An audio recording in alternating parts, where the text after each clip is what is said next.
السلام علیکم، welcome to my channel. میرے پیارے عزیزم ساتھیوں، آج رحم دل شہزادے کی کہانی ہے۔ مصر کے جنگل میں ایک شہزادہ چند بکریاں چراتا اور ان سے حاصل ہونے والے دودھ اور جنگل کے پھلوں پہ گزارا کرتا۔ وہ تھا شہزادہ، مگر نہ تو اس میں شہم والا غرور تھا اور نہ ہی وہ جاہو جلال۔ وہ عام انسانوں کی طرح زندگی بسر کرتا، روکھی سکھی کھاتا، بیشتر وقت اپنی رعایا کی خدمت اور خدا کی یاد میں بسر کرتا۔ اس کی نیک چلنے کا پوری ریاست میں چرچا تھا۔ اسے یہ خصوصیت اپنے رحم دل باپ سے وراثت میں ملی تھی۔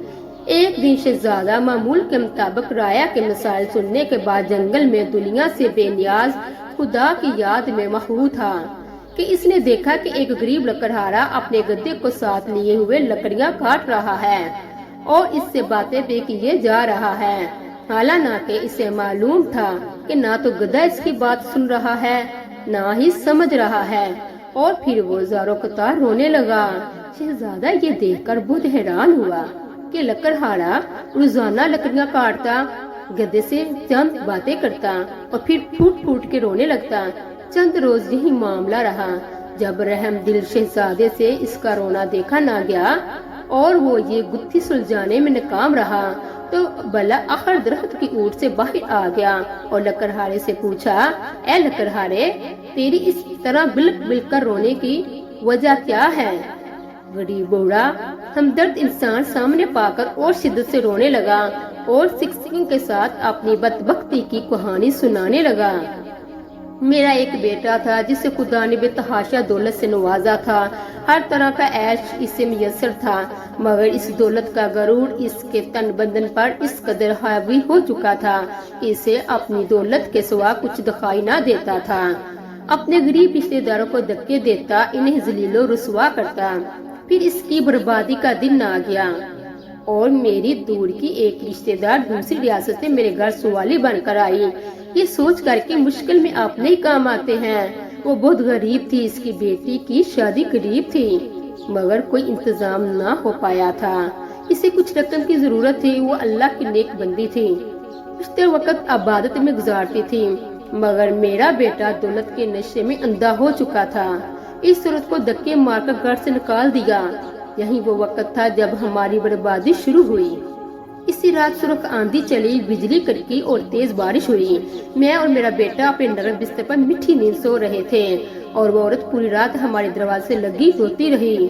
شدید طوفان اور رات کے گھنے اندھیرے میں دوسری ریاست واپس جانا اس کے لیے ممکن نہ تھا اور وہ ضعیف عورت پوری رات اس طوفان کا مقابلہ کرتی رہی اور میرے بیٹے کو رحم نہ آیا۔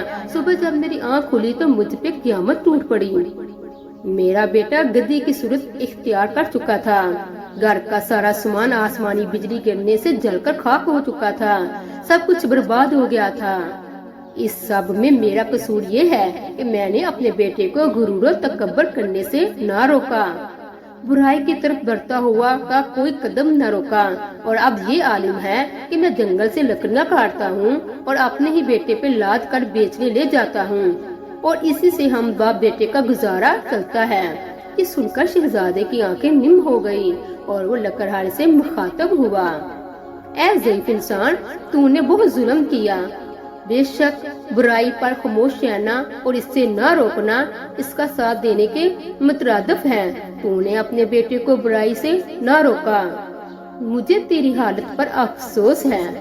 اب میں اپنی اس غریب رشتے دار کی تلاش میں مارا مارا پھرتا ہوں۔ اس کی تلاش مجھے رلاتی ہے، شاید وہ میری امداد کر سکے۔ وہ مجھے مل جائے، میں اس سے معافی مانگوں گا، شاید میرے گناہوں کا ازالہ ہو سکے، مگر افسوس وہ مجھے کہیں نہیں ملتی۔ یہ کہہ کر لکڑہارا رونے لگا۔ شہزادے نے اس کے آنسو پونچھتے ہوئے کہا، تو اپنے گناہوں کی معافی اللہ سے مانگا، وہ بہت رحیم ہے۔ اگر اس نے تجھے معاف کر دیا تو وہ تجھے اس عورت تک پہچاننے کا کوئی نہ کوئی سبب ضرور بنا دے گا۔ وہ بہت مہربان ہے، اپنے بندوں پر ظلم نہیں کرتا۔ بوڑھا لکڑہارا اسی وقت سجدے میں گر کر بلک بلک کر اپنے گناہوں کی معافی مانگنے لگا۔